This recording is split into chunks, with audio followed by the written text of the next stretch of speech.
ಕನ್ನಡ ಮತ್ತು ಸಂಸ್ಕೃತಿ ಇಲಾಖೆ ಕನಕದಾಸ ಮತ್ತು ತತ್ವ ಪದಕಾರರ ಅಧ್ಯಯನ ಕೇಂದ್ರ ಹಾಗೂ ಜಿಲ್ಲಾ ಕನ್ನಡ ಸಾಹಿತ್ಯ ಪರಿಷತ್ ಸಂಯುಕ್ತಾಶ್ರಯದಲ್ಲಿ ಯಾದಗಿರಿಯಲ್ಲಿಂದು ಉತ್ತರ ಕರ್ನಾಟಕದ ತತ್ವಪದ ಹಾಡುಗಾರರ ಸಮಾವೇಶಕ್ಕೆ ಸಾಹಿತಿ ಹಾಗೂ ಕರ್ನಾಟಕ ಸಾಹಿತ್ಯ ಅಕಾಡೆಮಿ ಸದಸ್ಯ ಡಾ ಸಿದ್ದರಾಮ ಹೊನ್ಕಲ್ ಚಾಲನೆ ನೀಡಿದರು.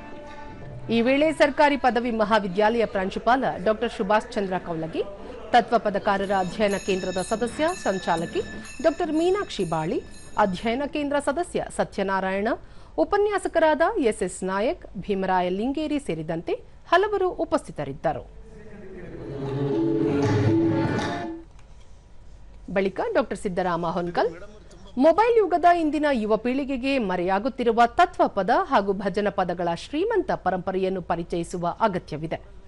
12ನೇ ಶತಮಾನದ ವಚನ ಚಳವಳಿಯ ಮುಂದುವರಿದ ರೂಪವೇ ತತ್ವಪದಗಳಾಗಿದ್ದು, ಇವು ಮಾನವೀಯ ಮೌಲ್ಯ ಹಾಗೂ ಸಮಾನತೆಯನ್ನು ಸರಳವಾಗಿ ಸಾರುತ್ತವೆ ಎಂದರು.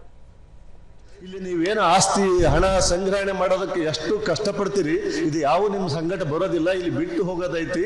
ಅದಕ್ಕೆ ಜೀವನದ ಬಗ್ಗೆ ಬಹಳ ಒಂದು ಸ್ವಾರ್ಥದಿಂದ ನಡ್ಕೋಬೇಡ್ರಿ ಅಂತಕ್ಕಂಥ ಒಂದು ಪ್ರೇರಣೆ ಕೊಡ್ತಕ್ಕಂಥ ತತ್ವಪದಗಳನ್ನು ಅವ್ರು ಕಟ್ಟಿಕೊಡ್ತಾರೆ. ಡಾ ಸುಭಾಷ್ ಚಂದ್ರ ಕೌಲಗಿ, ತತ್ವಪದಗಳು ಕೇವಲ ಮನರಂಜನೆಯಲ್ಲ, ಅವು ಬದುಕಿನ ಮೌಲ್ಯ ಹಾಗೂ ಸಾಮಾಜಿಕ ಅರಿವು ಮೂಡಿಸುವ ಶಕ್ತಿಯುತ ಸಾಧನಗಳಾಗಿವೆ ಎಂದು ಹೇಳಿದರು.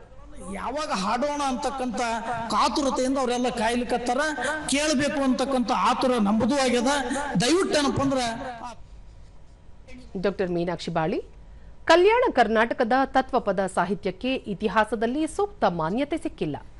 ಈ ಅಮೂಲ್ಯ ಪರಂಪರೆಯನ್ನು ಡಿಜಿಟಲ್ ವೇದಿಕೆ ಹಾಗೂ ಯೂಟ್ಯೂಬ್ ಮೂಲಕ ಜಾಗತಿಕ ಮಟ್ಟಕ್ಕೆ ಪರಿಚಯಿಸುವ ಯೋಜನೆಯನ್ನು ಹಮ್ಮಿಕೊಳ್ಳಲಾಗಿದೆ ಎಂದು ತಿಳಿಸಿದರು.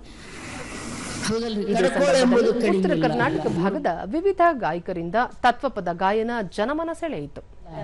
ಇದರ ನಡೆನುಡಿ ಯಾರಿಗೆ